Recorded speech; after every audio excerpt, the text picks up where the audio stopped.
Confused people do not take action. If you give one content creator 12 different CTAs to share with their audience, 5 different goals of the collaboration, everyone is just confused.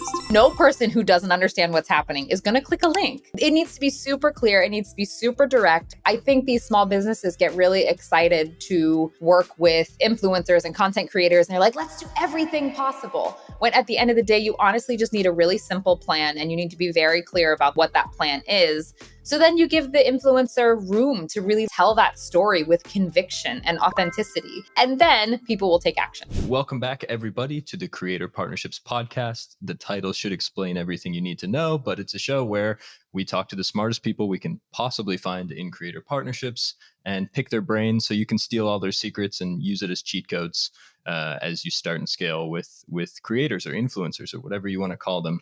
I think today we'll talk about how generally they're just human beings. Amongst other things, I'm joined by the great and powerful Emily Claire Hughes, who's done influencer partnerships in all kinds of facets, from the creator side to the brand side and the managing on behalf of brand side and everything in between. And I took her course today to make sure she was a worthy guest, and definitely is. It was fantastic. So definitely check that out if you want an hour of Emily in a super condensed format, talking about everything she's learned in a single thread. But today we'll jump around a little bit. We have 5 big mistakes that influencer marketing teams tend to make, especially in small and medium-sized companies, that Emily's going to walk us through. But Emily, thanks for being here. Do you want to give yourself a little bit better intro than I did?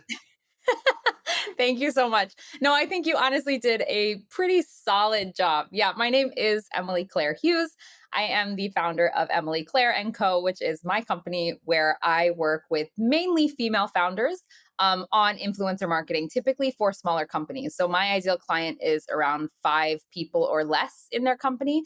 They're typically pretty Instagram savvy. They just need some help because they don't understand how all this works, which is where I come in. I do have a background working with larger companies in influencer marketing, which I think is necessary to say so people don't think I just like DIY'd my way here.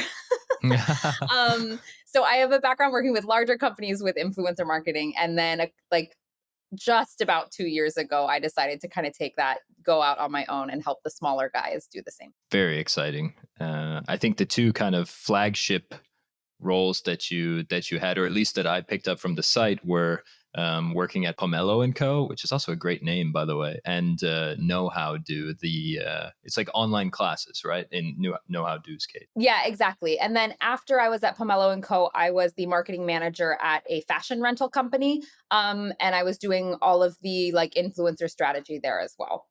Nice. So you've been around the block. You have your bona fides. I've been around the European block, I would say. Mainly mainly US, UK, and DACH markets. Nice. Yeah, but I've been around the block. I think when I started working with influencers, to be honest, it wasn't even, first of all, they weren't called influencers. And second of all, it wasn't called influencer marketing.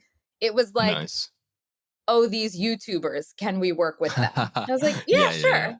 Yeah. And so, yeah, I mean, it's not some banker who's been in banking for 50 years, saying he's been around the block. But I would say in the scheme of influencer marketing, I've been around the block. I think you're being humble even to phrase it like that. I think you've seen quite a lot. And the DACH region is crazy, by the way. For those of you outside of Germany or the region, to kind of the budgets that people are spending, especially all of these food startups and stuff in DACH, is they're spending 10% or more of revenue on influencers. It's I've seen brands doing 10 million a year on influencers that are at 100 million revenue run rate. So Doc knows what's up in the influencer world, I'd say. But let's jump in. Few warm-up questions, rapid fire. Let's go. One thing that you wish more people knew about influencer marketing, this world of creator partnerships, is that as long as you have a plan, it's not impossible, especially if you're a small company. I think so many small companies just think, oh, this is for Nike, we can never do this. But they can. They just need help. Absolutely. Totally agree. That's a great one. What's a notable collaboration you've had? One that you are really proud of, or that you thought went even better than expected? Oh, yeah. Okay. Actually, I think I used this in my online course as well. And I can't say the creator's name because I don't want to like spill the tea on someone who originally didn't perform very well. But when I was with the fashion company, we were working with a very well-known influencer in the DACH region. We were pre-approving the story because we had paid a lot. No, sorry, it was a reel. We were pre-approving the reel because we had paid a lot for it. The agency sent over the reel and it was really bad.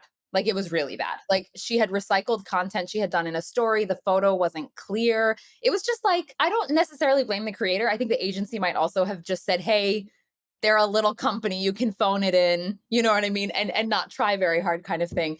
Bottom line, it was really bad. So then, of course, we're this tiny startup and we're sitting there going, oh, what do we do? Like, we need to push back, but we don't want to push back too much because we already got a good deal. So what if they pull the plug and say, listen, this isn't worth our time?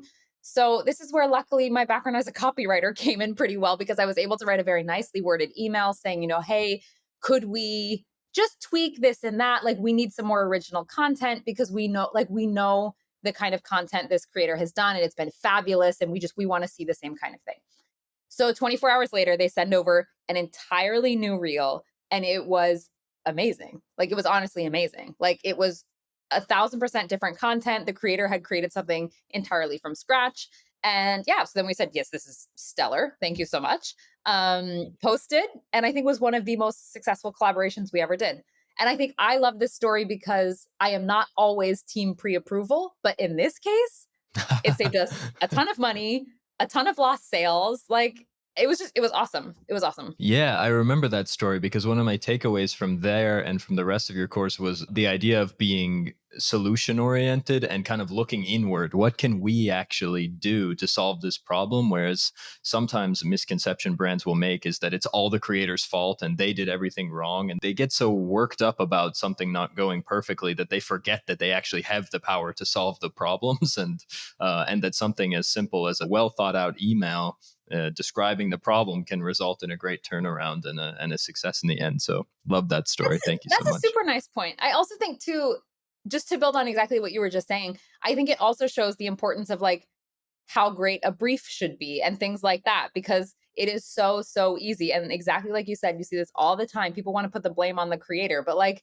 9 times out of 10, they're doing what you told them to do. So like if what you told them to do was super unclear, that's probably why you're getting really subpar content in return. Completely agree. The onus is upon the brand to set the expectations, to solve problems, to be vocal about what's not perfect. And yeah, to make the collaboration go right. I think brands are often trying to delegate way too much responsibility onto the creator and not create enough clarity. And so totally agree. Do you have a favorite creator of your own? Somebody that you love, that you find yourself scrolling in the evenings? I do. And I have to say, it's a very unoriginal pick if you're German. It's Caro Dauer. Do you know Caro Dauer? Yeah, I Caro don't. Dauer. Oh my gosh. Okay, great. Then for you, this is an exciting choice. Caro Dauer, Caro, last name Daur. She is a super famous German influencer. She started as a style blogger when she was like, I don't know, like 16 or something like that. She's still not that old. She's quite young. She's become this mega star. Her content has now slowly transitioned from being in German to being in English as she becomes much more international. She's recorded collabs with like Hailey Bieber. She's really up there. But what I have to say I absolutely love about her is she's so funny. She's so real. She's so authentic. She does content with her sweet parents who are like the most relatable humans all the time. Like I've gotten her rates sheet before because I did like with one of the brands I was looking at working with her for, we were just entertaining the idea like, okay, if we could get the budget, like how much would it cost? And I have to say, I think she would be worth it. Like, I think her content is brilliant. I think she's original, she's funny, she's relatable, and she's super high fashion. So the fact that she's been able to kind of like toe so many lines, I have an incredible amount of respect for her. And I think if you're German, this is not big news. Everyone knows her, but like that's why I'm thrilled you don't know her because I think she's awesome. And I think soon she'll be a household name. Nice. Very cool. Yeah, there's not many people who are funny, authentic, and talking about high fashion. That is an interesting combination. I really love it. She's super funny. Like she does the Nice. most relatable reels and stuff. And then she's like at the Chanel show in Paris. You know what I mean? Just like all of us. Nice. Yeah, there's so many people doing these videos now that are like, I wore a plastic bag and went to the runway or something like this. So I gotta check out Caro Dauer afterward and Yeah. see what I think. Maybe it's a good chance to brush up my German as well. Let's see. Ooh, yeah. Genau. I easily go off the rails, as you might learn during this episode. So let's come back to center here. 5 influencer marketing mistakes commonly made by businesses of all sizes. So, mistake number 1 of 5 that businesses make when starting and scaling their creator partnerships is trying to accomplish too many things with one collaboration. Can you flesh that out a little bit? Yes, because this is literally the first question I always ask clients is, what is your goal by working with influencers? Then, once you choose an influencer, what is our goal of this collaboration? And I always have them specify this because 9 times out of 10, probably 9.9 times out of 10, they'll say one goal. They're like, oh, yeah, brand awareness. And then slowly, as the conversation goes on, they're like, oh, yeah, but like sales would be really nice too. And oh, we also want more newsletter subscribers. So should we give them a discount code? Like we should give them a discount code, right? Like how many sales can we expect to see from this? And I am a very outgoing, positive person. I'm a big dreamer. Don't get me wrong. Like the world is your oyster. But if you give one influencer, if you give one content creator 12 different CTAs to share with their audience, 5 different goals of the collaboration, everyone is just confused. Confused people do not take action. So no person who doesn't understand what's happening is going to click a link. Like it needs to be super clear. It needs to be super direct. Like I think these small businesses get really excited to work with influencers and content creators. And they're like, let's do everything possible. When at the end of the day, you honestly just need a really simple plan and you need to be very clear about what that plan is. So then you give the influencer room to really like tell that story with conviction and authenticity, and then people will take action. So for me, it's really the most important thing is just trying, like, do not try to accomplish too many things with one collaboration. You can have different goals for different collaborations. That's no problem. But this happened to me the other day. I was sitting down with a client and we had worked with like a small content creator for some really cool user generated content. And she looks at me and she's like, but this didn't bring us any sales. And I was like, right, that wasn't the point. Like, Yeah, totally agree with. It's a great one actually, and not one that I've heard a lot of people talk about. I think the confusion you mentioned that the audience doesn't know what to do, and this is a really common mistake across all channels. I think that marketers kind of build up and past over time is just the simplicity of the one CTA, that you only have one call to action for the audience. And I think you're right that the audience gets confused, but that like the creator also gets confused, and now you're investing more in them, you're investing more in the relationship just to explain what you're trying to do, and then your team gets confused, and so you're investing more in them to explain to the creator what's going on, and then your boss gets confused, so now you have to like go explain to them that of course it didn't drive that many sales, we only had sales as one of the 8 goals, and the other 7 were like messaging and newsletter signups and likes and comments. And yeah, so completely agree. One goal is plenty to accomplish. The one way I like to frame this sometimes when we're trying to focus on stuff internally at Modash is, what would happen if we only were really, really, really good at that one thing? What position would we be in? And usually the answer is, wow, we could do anything we wanted from there. I You love know, that. if we were only really good at driving sales with influencers, that we'd be in really good shape as an e-commerce store. Like we'd have this repeatable channel, and we'd be up into the races. Yeah, so there's always opportunity to do more stuff later. Totally agree. Too many goals with one collab is a great mistake, and I've never heard it phrased better. Is it FOMO? What do you think causes this problem to happen for companies? Are they just too excited? What do you think it is? I think it's probably a combination of 2 things. I think it's excitement for sure. Like, Hmm. how do we make sure we don't waste this opportunity? Like, you know what I mean? And so I think it's, well, we could do this and we can do this and we can do this. And it's basically like, let's give them access to everything we've ever done to make sure they really understand what we stand for and this and that. When at the end of the day, like it just becomes confusing. And then you also look unprofessional, which is also not nice, you know? So I think it's like a combination of 2 things. I think it's the excitement. And then I also think it's like a lack of experience. Like, a lot of companies who are, let's say, trying to work with influencers for the first time or something like that, they might not know that they should choose one very clear goal. You know, they might, in my opinion, is kind of like a lack of experience. Like in my personal opinion, this goal of the collaboration, this CTA, should be restated in as many places as possible when you're communicating with the influencer, in the email that goes out before the collaboration with the briefing, in the briefing. If you send a DM to say, hey, we're excited for the collab, you know what I mean? It should be in that DM again. So I think it's really just the more you do it, the more you start to understand that as long as the goal is super clear, you're going to have more success with the collaboration. If you do a bunch of really messy collaborations, you're just going to be disappointed. So I think it's a combination of just being really excited about working with people and reaching new audiences and wanting those audiences to know everything about you, and also just not being experienced enough to know that that doesn't work. Totally. Is there any exception that you've seen where multiple goals is okay? Yes, I would say. Like maybe there's one. So, for instance, one of my clients right now is a wine tourism platform. And for people in specific areas, we have in person events. If you can't join those in person events, they're also online events. So, let's say you're not in that region, you could join an online event. Would I still do one story, let's say, with an influencer linking both of those things? No, I think I would split it up into two different ones, right? So, first, the person talks about the in person events. And then let's say 2 days later, it's like, oh my gosh, you guys, you know how I was talking about that in person event? They've just told me they now have online events for those of you who can't be there. You can click here to join. That I think is two different CTAs, same collaboration, but just structured in a way that I, as a viewer and follower, am not confused. I could see Mhm. something like that being an exception. And I think if I had to guess, then you might recommend that those are even two individual like units of content, probably like two different mediums to tell that story.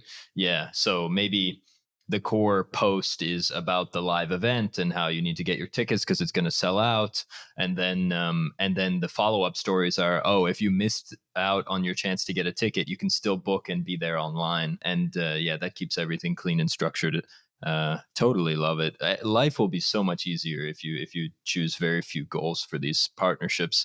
The other exception that I might invite is, well, it's not even really an exception to the one goal rule. It's more over time for brands, as creator partnerships become a bigger part of your budget, then usually you'll have kind of what we typically see happen. The evolution goes that so you slowly build this pool of creators that you're working with on a regular basis, and then from there you can pull from that pool. So maybe they're on commission, let's say. So their only goal is to drive sales. And then you have all these relationships, they're driving sales. It's evergreen, it's just always going. And then occasionally there's some other objective. There's a new country launch, there's a product launch, there's some story you want to tell. Christmas is here. We want to push more creators. And so you might pull from that pool and pull from a broader set of creators and simultaneously run both of those initiatives. But I think it's important for it to be organized very nice and tidy.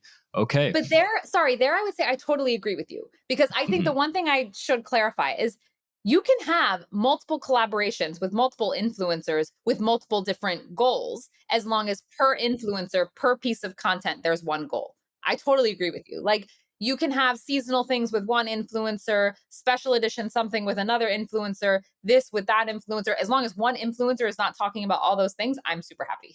Yeah, totally. And that's part of the beauty of long term relationships, I think, is that you have the opportunity to easily turn those things on when you really want to. And yeah, the second mistake that companies make when starting and scaling their influencer partnerships, not utilizing audience insights, is Amen. number two. That's it. Next problem. uh, what does this mean, Emily? This means that if you just take any influencer off the internet because they have followers, it does not mean they're going to work for your brand. What if Like, I really liked their last video a lot personally? I mean, if you have a personal brand and you would like some user generated content for your personal brand, sure, why not? Um, but I think, no, in general, it's like, okay, I'm not a car person, so I'm going to attempt to do a car metaphor, and this is going to be really interesting. But Me like, neither. So let's go. Let's see what great. we get here. Yeah. I think we probably both don't have cars, so this is going to be great. But you know how, like, isn't there a saying that, like, you wouldn't buy a car without looking under the hood? That's like a thing, Mm, right? So you want to see if the car runs. You want to see if the, mhm. like, you're not just taking, like, it's like me looking at an Instagram photo of a car and saying, cool, I'm going to buy that car right now, and then just buying it. You want to test drive the car. You want to make sure that the car works. You want to make sure that the car is legal in your country, this and that. So I think this is what those insights do. They give you that look under the hood of, are this person's followers in my country, or at least the countries where my business operates? Do they do content in the language that I need? The people who are watching their stories and engaging with their content, how old are they? Are they mainly women? Are they mainly men? Because depending on what service or product you offer, this is super important. If you have, let's say, like a product that is only available in Germany, and there is a German influencer who you love who lives in Italy and has mainly Italian followers, why would you work with this person? This makes no sense. But until you look at those insights, you wouldn't know that. So what kills me is when people get really excited that an influencer is interested in working with them, they immediately ask for rates. They immediately want to know what it's going to cost to work with that person. And they just like proceed like it's a home run. We're going to work together and it's going to be fantastic. When in reality, it's a fantastic way to waste a lot of money. Yeah, totally. Actually, part of what's so sad to me about this is that a company that could be perfectly suited to really add hundreds of these partnerships efficiently, they'll make this mistake, and then again they'll blame the creator and they'll blame the universe. You know, it's like, Yeah. oh, influencer partnerships just don't work for me. I'm a Right. soap company that sells to like Gen Z or something. It Yeah. just doesn't work. It's perfect. This is the perfect thing, and the trouble is that you're just skipping steps, and I think, yeah, going in totally blind. I think this one is a little bit like maybe a lack of awareness, or maybe sometimes like a lack of commitment to the channel. Like, oh, we're just going to do one YouTube video and see what happens. But how about you? Any theories why people don't look into audience insights? I tend to think it's a lack of experience because I think if you are not familiar with working with influencers, it seems very personal to ask for the back end of their Instagram because that's essentially what you're doing. Like, or for instance, like what Modash provides, like you're literally going in and seeing things that the average person can't see. Like, you know what I mean? Like that feels somewhat invasive if you're not used to doing it. But at the same time, you're about to pay this person, which everyone who watches their Instagram stories does not do. So you deserve to have a little more information. You deserve to make an educated decision as to how much you want to pay that person, how much you want to offer, how much are you willing to negotiate this and that.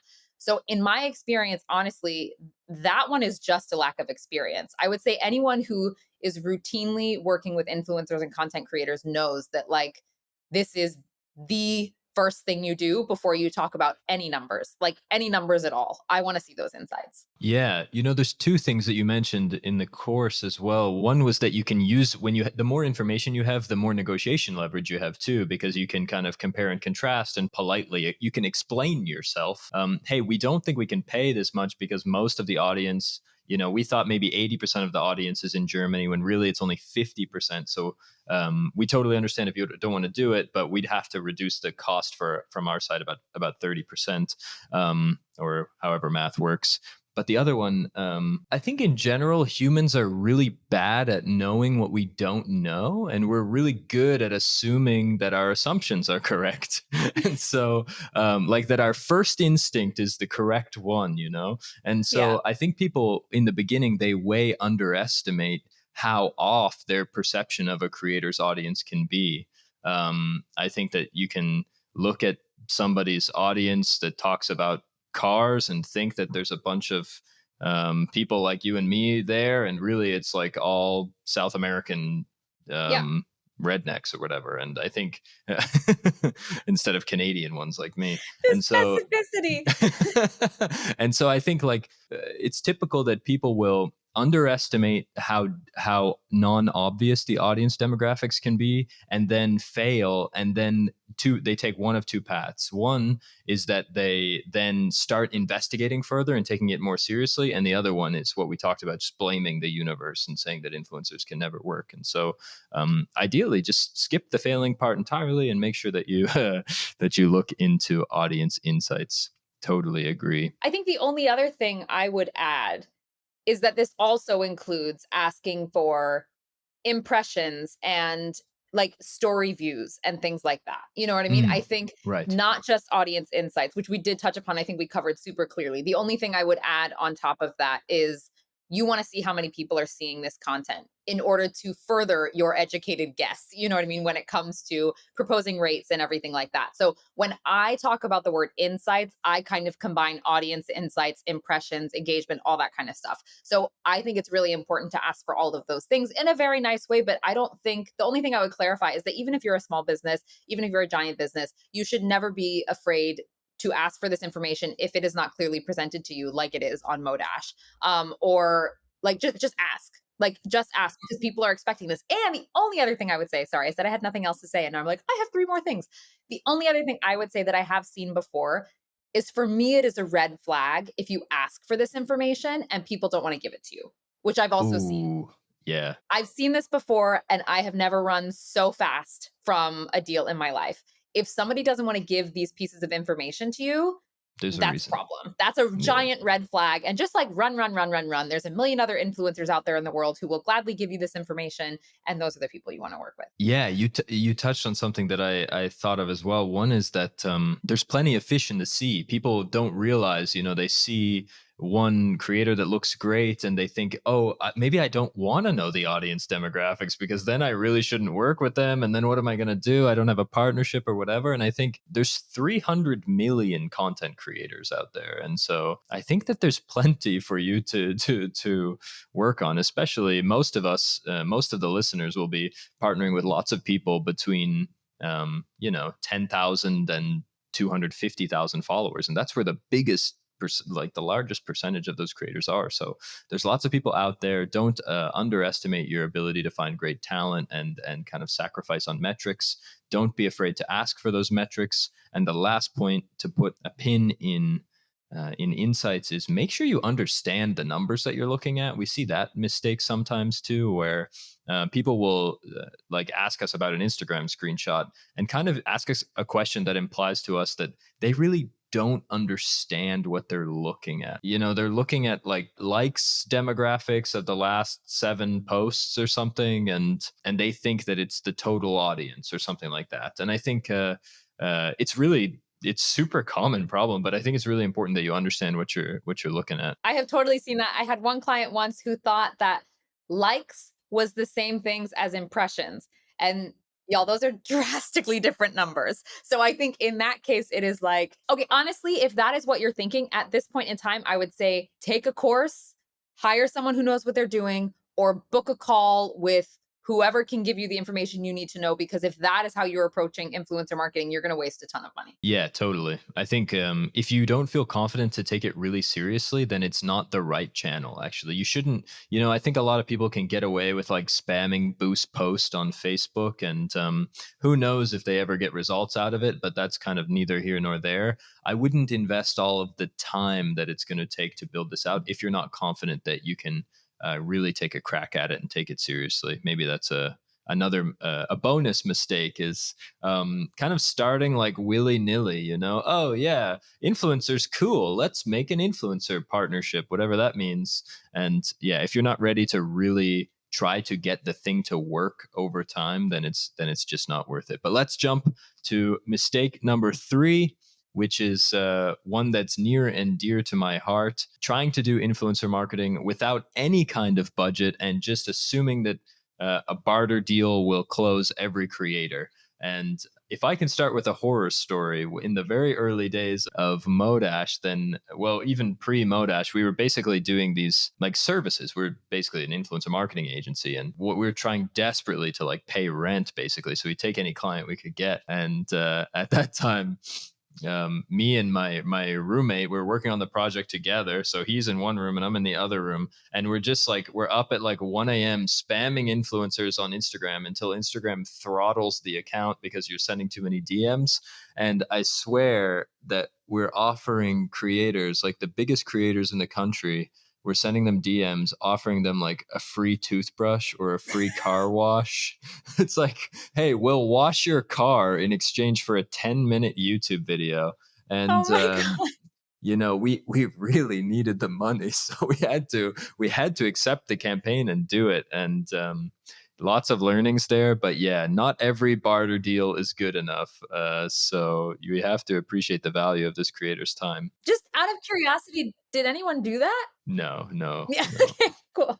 It's like, No one wow, did that. 10-minute YouTube video for a toothbrush. Rates are really going down these days. Yeah. Yeah, at the time I didn't have the confidence or the know-how maybe to kind of explain to the brand that it wasn't going to work. And so I thought, okay, if it doesn't work and they see how much effort we put in, then I'll have some, then I have negotiation leverage. And so that was my approach. But now I would definitely do it differently. So, but yeah, so the biggest mistake, trying to offer everyone a barter deal because we don't have a budget. No, honestly, I did. I feel really passionately about this problem because I have worked with companies that spend tons of money on influencers, and I've worked with companies that have 500 euros a month to spend on influencers. So I've seen all of it. But at the end of the day, and this is exactly how you started the podcast, which I love, is influencers are humans, and your business is not a charity.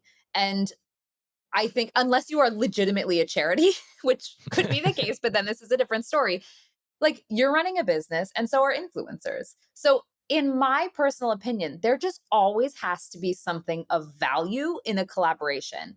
That value does not have to be dollars. That value could be if you are working with a smaller influencer and you want to work with them on a collaboration, which you're going to share on your channel and you're going to share in your newsletter, and your combined audience is larger than theirs. That's valuable for them. So that is a really cool example of a barter deal that can work. What I do not think is fair ever is to just go to like honestly exactly what you were doing, just to go to these giant influencers and say, "Hey, but we're a startup, so you should do this for us." Because think about like all the other companies that are asking them that exact same thing. What makes you different and what makes you so special? Don't get me wrong, like every company is special and you have something great to offer, but I always suggest that like you put yourself in the receiving shoes of that email. If you are that influencer and your inbox is filled with 20 other emails exactly from other companies that say they have no budget, what makes you different? What makes you special? So for Mhm. me, it's like, don't get me wrong. I also want to clarify like PR samples can work. PR Mm. samples can totally work, but that is not a barter deal. With a barter deal, Mhm. you are expecting something in return. So if you just go out into the world and expect that everyone owes you a favor because you're a startup, I think you're in for a rude awakening when you realize that there's so many other startups out there that are doing that. But that being said, I mean, I don't want to sound depressing. There are so many possibilities of what you can do as a startup with barter deals. You can get incredible amounts of user generated content from from creators who don't have, crazy amounts of followers. You can do, strategic collaborations with influencers who have like less than 10,000 followers, or like I was saying, just leverage what you have. If you have a high ticket product, a barter deal can work wonders for you. But I think you just always have to think about what is the person on the other end of this deal getting that is valuable besides we're so awesome. And I think that's the problem I just see all the time with time and time again startups coming to me and saying, "Yeah, but we don't have a budget." And I refuse to accept that. Like you have something. If it's not money, what else do you have to offer, right? Is it, for instance, depending on what products you have, are you willing to go to, influencers of a certain size and let them create their own product, or let them have a say in something, or, let them do something that creates value for them, that gives them a voice? Because so many times, actually, depending on the size of the influencer that you're looking to work with, they are also trying to grow their business. So if you can offer them something that helps them grow their business, or for instance, I think I referenced this in the course, like around Christmas time, everyone in Germany is doing these advent calendar giveaways, for instance, for their followers.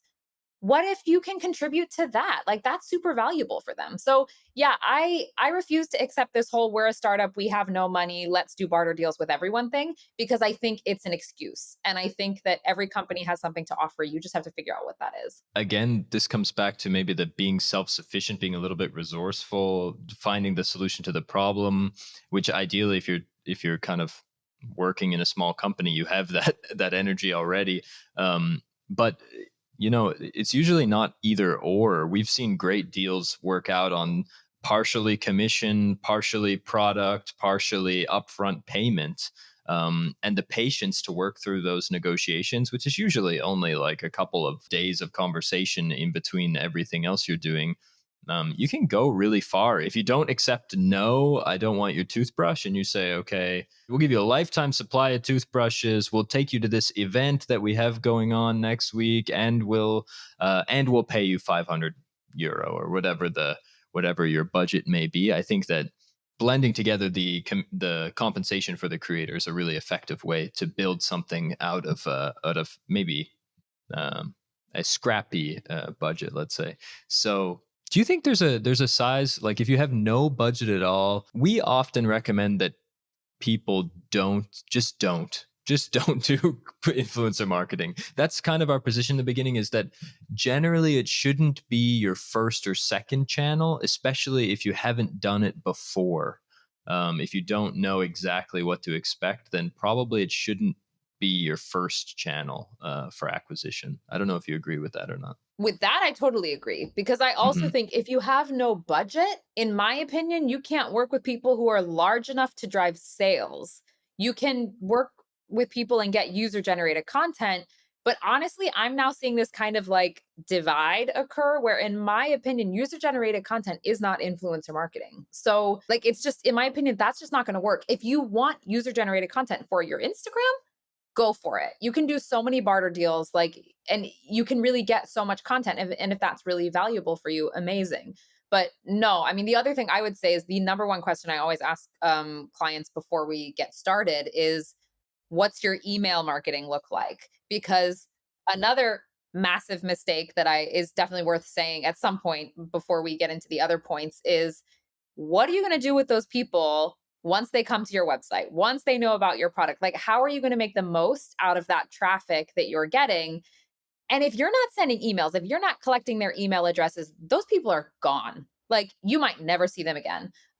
So I think it should never be your number one channel, because I think your marketing should have at least enough going on that you have other ways that you can retarget these people, you can reconnect with these people. If you are just relying on Instagram to bring sales, traffic to your website, all these other things, your marketing is just going to be chaos. Yeah, I think that a lot of people start out, even maybe you've seen this as well. It's not as common anymore, but for a long time we would face the problem where people want to, they want to invest all this time and energy into influencer marketing as the first channel, and then you go to their website on mobile and you realize that you can't add anything to cart. And it's like it's like, yeah. And then, I've a couple times, I don't have a perfect example, but I know for a fact that on at least one occasion, a brand with a really cool product came to us, and they said, I just don't get it. We put a lot of effort. We hired this fancy guy who did influencer stuff before. He did some partnerships with some people we really believe in. We thought the content was really good, and we just saw zeros everywhere, like nothing. And of course, I'm always suspicious of zeros. Like 1, 2, 3 is maybe a bad activation, but a zero is really kind of bizarre. And so I just, like, in the meeting, opened their site on mobile and tried to check out. You just couldn't check out on mobile. And so so they Oh had my gosh. so they had everything in line, but they had never manually tested billing on mobile, and so they ended up wasting quite a lot of time. So I think it's important to have some other channels that are pouring traffic in, so that the whole flow works for that type of user. That user that's showing up on your site through a link in Instagram, that's then opening in like a sub browser of Instagram on a phone, on like a Nokia flip phone or whatever, and then the person's like punching in the code with the buttons, and you really have to make sure the whole funnel works really smoothly. Anything else on having very small budgets that you want to add, or shall we move to our next mistake? I think my only final words would be, there is no shame in having a small budget. You just have to get creative. You don't have to have, the $10 million influencer spend like you were referencing, a few minutes ago. That's not necessary. You can have a small budget, but you just need to be smart about it and know what you're doing and get creative. So I think I just want to end on a positive note that you can do barter deals. You can have a lot of success with barter deals and PR samples, but you just need to get creative. Yeah, the beauty of this problem is that there's like infinite creative solutions. You're totally right. Like, you can do barter, you can do paid, you can do like long term, you can do short term, you can do commissions, you can do a mixture of any of those things and so much more. So there's lots of hope, that's for sure. You just have to think a little bit.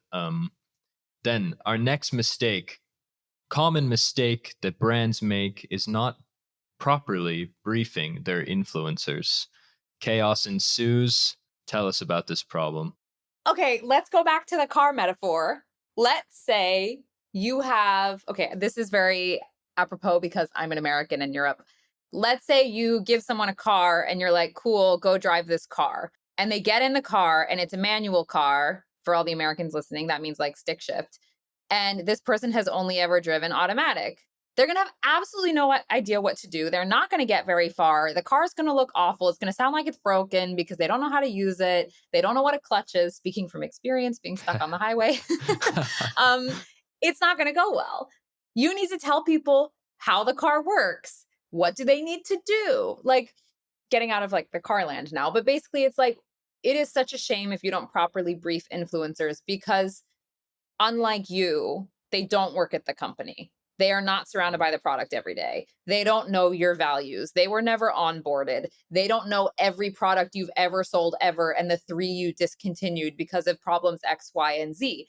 A lot of times, if you're working with influencers, like they are doing this all the time, they need to know very clearly, very succinctly what makes you different, what makes you so awesome, what makes you so special. I mean, 9 times out of 10, 10 times out of 10 in my experience, the best influencer collaborations are the ones where the influencers are really enthusiastic and excited.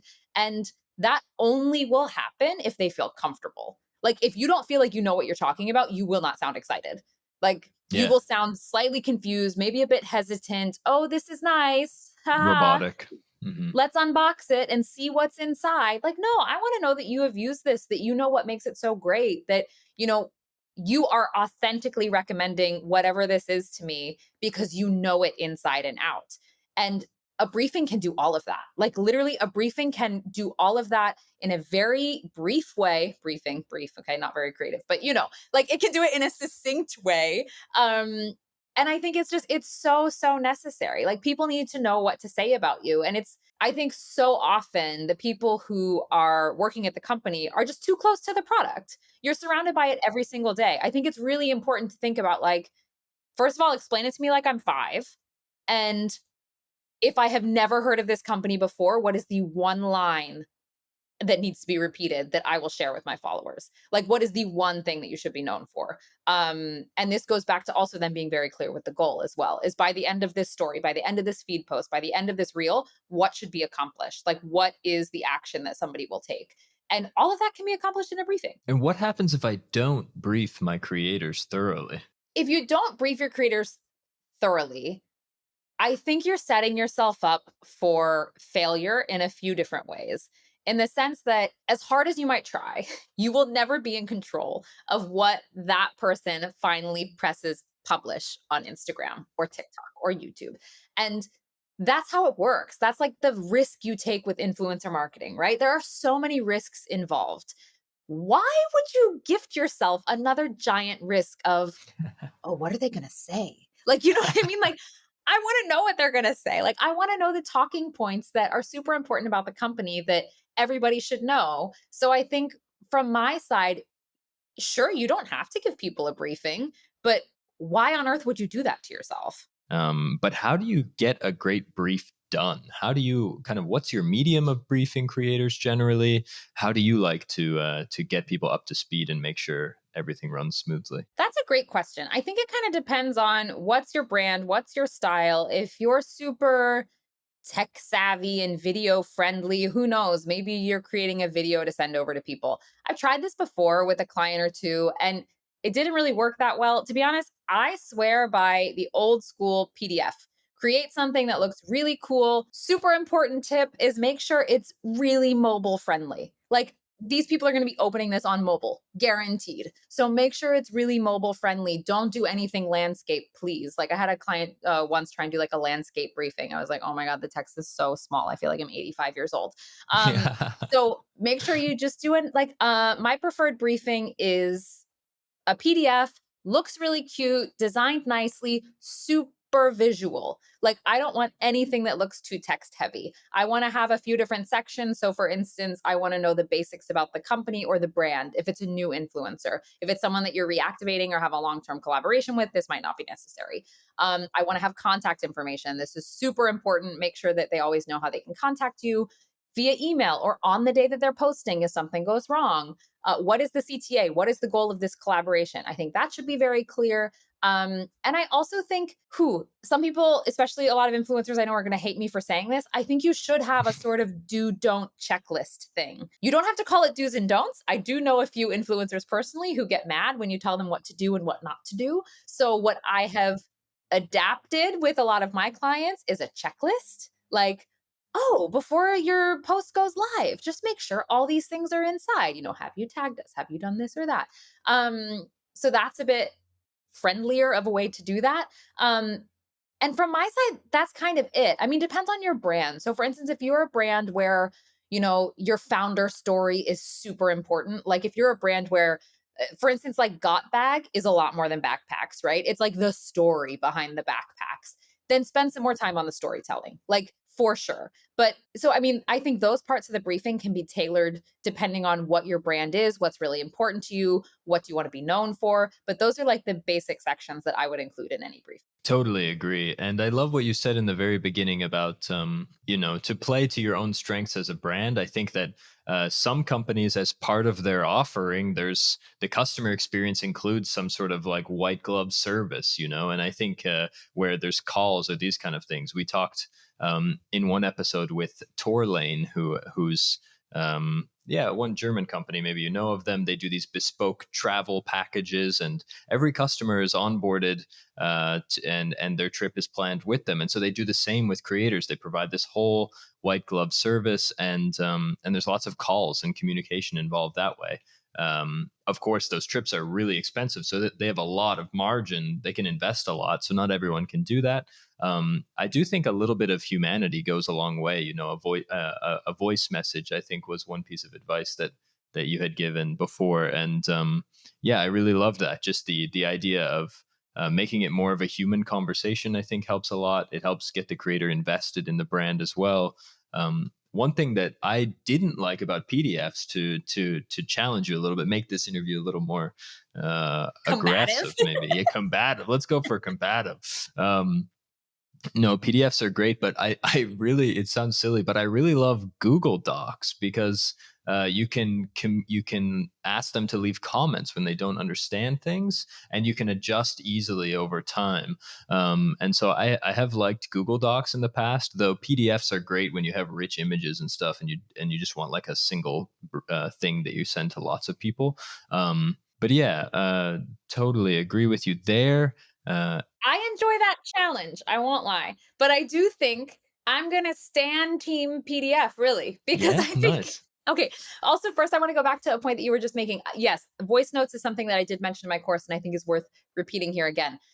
I think it is super important to have a document so people can read and, before they post, make sure they know what's going on and not have to listen to a voice message. I think voice messages are awesome as In like a between. bonus to send Hmm. before the collaboration to make you seem more human. Like, so often I think we're just curious, like, is this really a person? Is this, what's their, like, what are they, how tall are they? What do they sound like? And something as simple as a voice message can immediately make your brand more human. So I 1,000% agree. I think voice messages are great. Google Doc is super interesting. I think maybe it depends on your company. If you're a company with a product or service that's not very focused on like aesthetics or design, okay, I could see that. But I think most often the companies I'm working with are more Instagrammable. And I think Yeah, yeah. you want to look beautiful. Like, I want every briefing to make this client seem like the coolest client in the world. You know what I mean? Beautiful images, like really spot on text, really clear copy. And I don't know, I can't get that in a Google Doc. I love it. I regret my statement. I take it back. No. You can keep it. We can agree to disagree, but I'm not doing Google Docs. No, I actually, it was a long, long time ago that I did the Google Doc dealio, and actually the case was it was more of a rush job now that I remember than anything. I think that there was a company that was drastically trying to hire like hundreds and hundreds of people in a very short period of time, and so and this was pre Modash as well, and and I helped them with that by doing this big influencer activation. And I remember, like, we're kind of scrambling to get creators in, onboarded, and briefed as quickly as possible and published. And so having the Google Doc was useful because they could be like, wait, what's Yeah. identity verification or whatever? And Yeah. so yeah, that was really helpful. But I think generally you're right. And I think that you want to, in a PDF, I think part of the brief in general is you want to leave the impression to the creator that you want the creator to leave to the audience in a way. And so, A thousand so percent. yeah, it is tough to do that in a Google Doc for sure. Unless you're Google, maybe then like do your Maybe they thing. make beautiful Google Docs, but I sure don't. No, they also use beautiful PDFs and slides. um, so I think you win that fight. All right.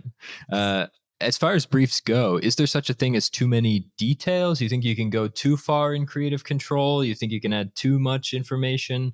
How do you think about the balance between clarity and concisity? Brevity, maybe? Oh, nice. Thank you. Yes, I do think you can go too far. I think you can, exactly like what we were talking about at the very beginning with too many goals for the collaboration. I think you can also just drown people with information.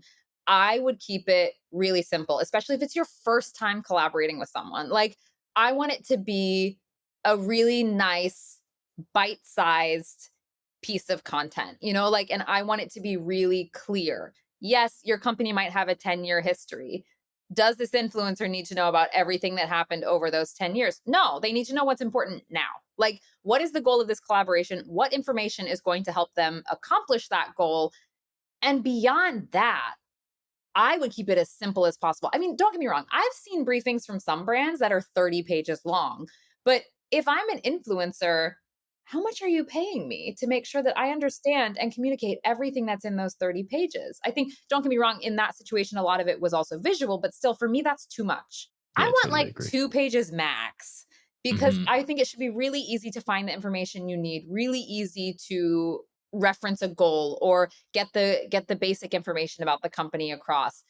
No one these days likes reading tons of text. And I mean, I write emails every single week for my business and so many of my clients. So don't get me wrong, I'm really into the power of words. But when it comes to a briefing, I honestly think less is more. Yeah, I mean, as much as you say, you spend a lot of time writing, I bet a lot of that time writing is spent in deleting words. And so Yes. I think, This is this is the biggest tip I do. Like, I have an email club for female founders, and 9 times out of 10, it is go back and delete half the email.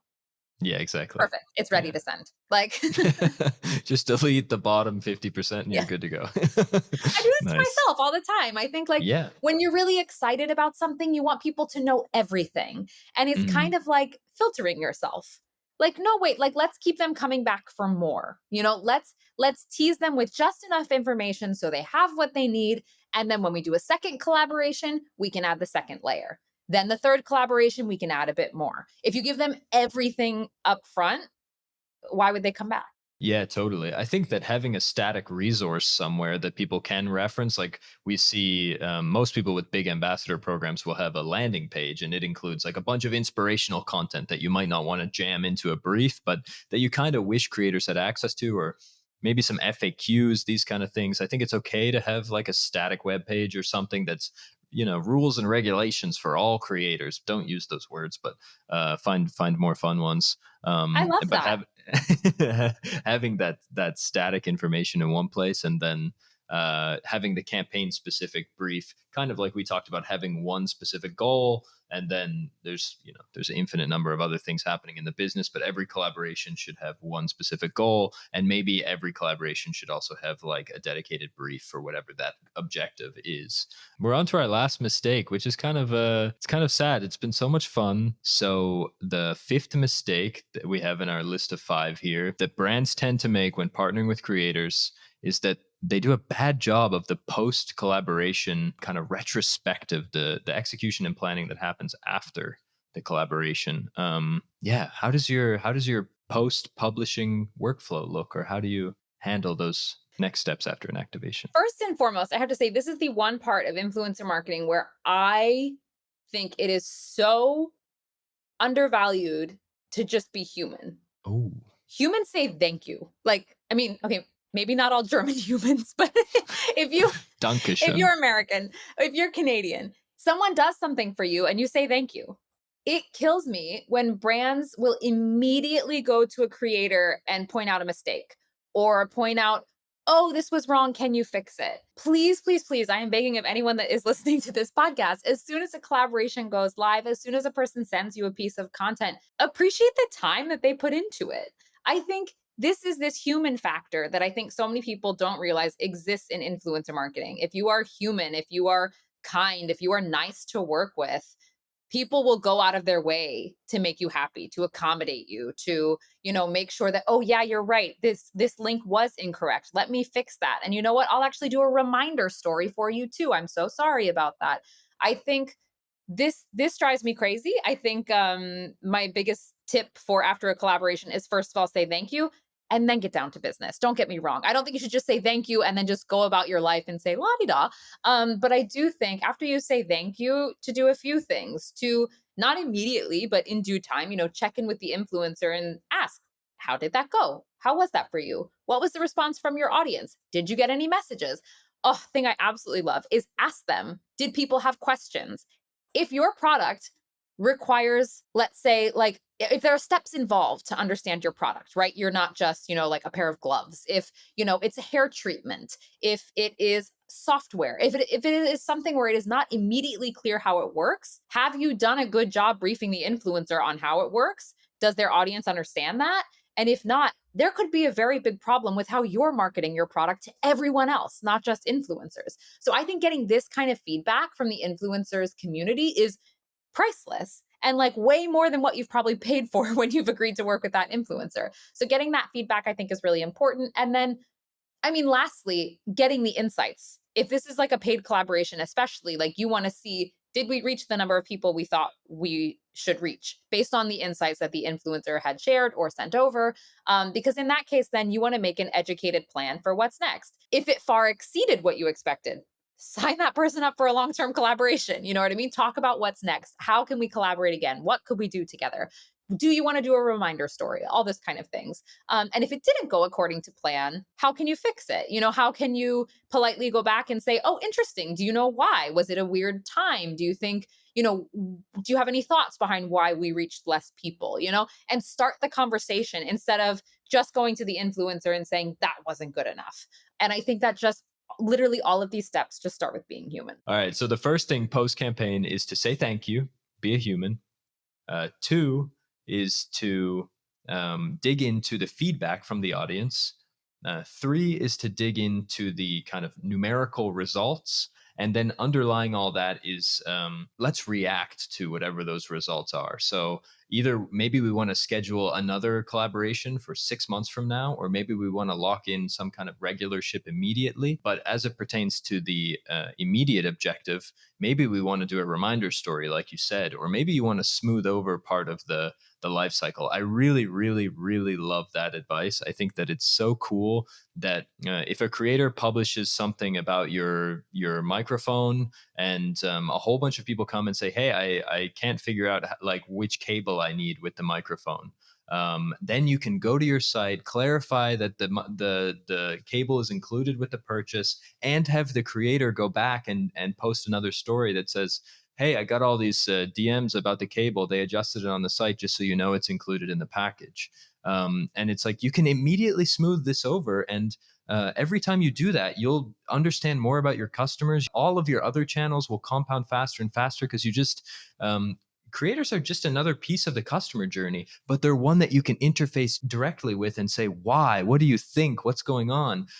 It's really difficult to do that with your Facebook ads at the moment. But when you work with creators, you have that chance to say, what's up? What do you think? Your audience didn't love this, or they did love it, but somehow they just couldn't add to cart on mobile or whatever. And I love that example. I think, and also to be honest, in that example that you just gave, if you then do work with someone who then will do that story, right? And say, like, oh, look, they fixed it. Now, like, the cable is there, this and that.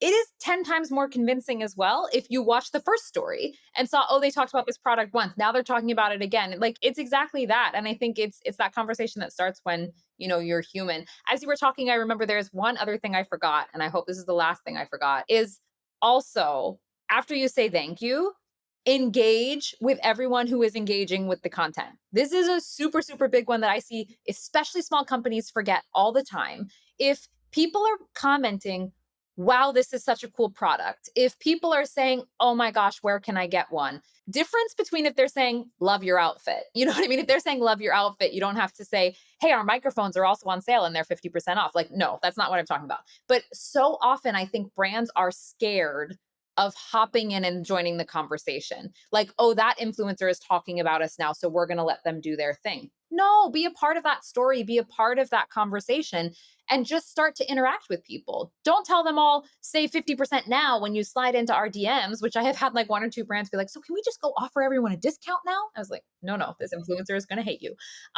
This is something I think is super important and is so often forgotten, and it costs you basically nothing and will probably pay off tenfold. Totally. Yeah. I think that brands really often miss out on the opportunity to add to the story. They're so busy trying to add to the bottom line that they forget to add to the story. And so you can become like the best brands become characters in these videos or posts or whatever. They become like a theme that runs throughout, and you hear the creators saying things like, you know, I just really love working with Jack over at HelloFresh, and he's just the best dude. Like, just every email back and forth is just a delight. He tells these hilarious jokes, and you know, when you get to that level of authentic relationship with the creator and with the audience, then it's insane how well these activations can do.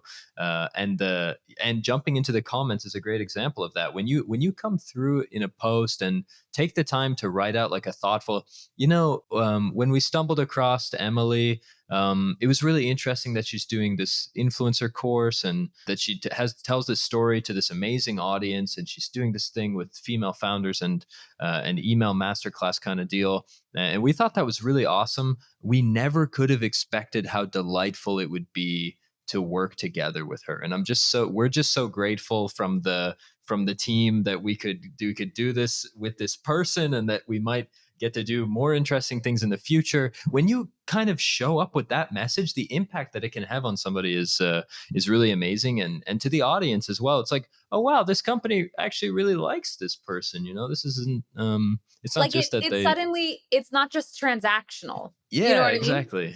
And people see that. I think now, like, we're just surrounded by so much noise, especially, I mean, I don't want to bring AI into the conversation, but so many things now with AI, and there's so much out there. There is so much out there. And what is going to get you remembered, in my opinion, and my approach to influencer marketing, is just creativity and being human. Yeah, totally.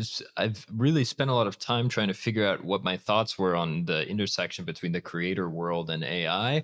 And all I could think about was the reason I felt like AI wouldn't eat all the creators was because nobody wants to watch two computers play chess. We all want to see Magnus play the new prodigy who's 17 years old from Kazakhstan or whatever. We want to see, will he win? Will he solve this puzzle that no one else has been able to solve? Can Magnus be beat? You know, that's what we want to know. We don't want to know what's like the game theory optimal move from the next step, et cetera, that the computer can come up with. And for that reason, I think that we'll always appreciate humans more than machines. That's my current maybe Luddite thinking, but I think there's something true about it. Emily, anything else on post collaboration execution and planning? No, I mean, I think depending on the brand or product, there's definitely a lot more to unpack there. I think, we could go on for ages about it, but from my side, those are the most important things that, if you do those specific things that we just talked about, you will already be leagues ahead of other brands that have worked with influencers. And as a result, they'll probably enjoy working with you, give you better deals, come back to you, and just do a really great job for your company. Yeah, absolutely. The better you treat people, the easier they are to work with generally. Oh, maybe one thing I'll add on, as you add more and more collaborations over time, what can be really exciting is to go back through all your decision making and try to figure out, like, what could we optimize for next that we kind of did wrong before. And ideally, you can put all the data next to each other and say, oh, it turns out audiences with slightly more female leaning demographic tend to convert a little bit better at a little bit lower cost in this follower range. And suddenly your selection gets better. Maybe your outreach gets better. Like you said, it affects the whole life cycle. Emily, thank you so much for being here. I so appreciate you. To the audience, there's so many tips in here, and we gave so much information today. But if you do any of these things just a little bit better, it is a competitive landscape. You're competing against a lot of things, and not least of which are other brands in that creator's email. So take the time to maybe listen through this again and get your notepad out.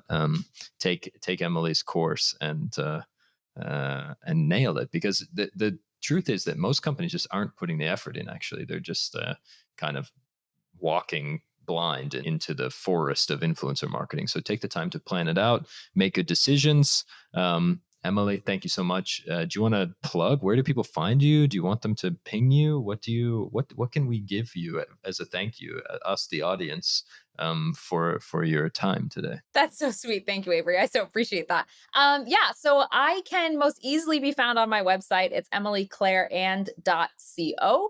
My email is emily@emilyclaireand.co.